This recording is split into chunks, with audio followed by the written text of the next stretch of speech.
Kulanti waxaana wanaagsan daawadayaal ku soo dhawaada Buudha Media.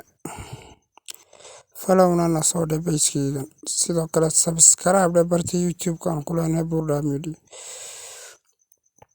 Wariyihii Al Jazeera uga soo warrami jiray Bariga Afrika ee Maxamed Cadow ayaa noqday xildhibaan ka sharaxan magaalada Wajeer ee waqooyiga dalka Kenya ama North-East.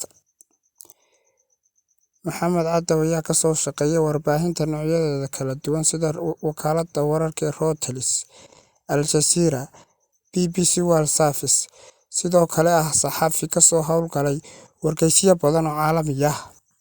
Hadda laakiin wuxuu isu bedelay siyaasi ka mid noqon doona xildhibaanada baarlamaanka dalka Kenya ee dhawaan la soo dooran doono.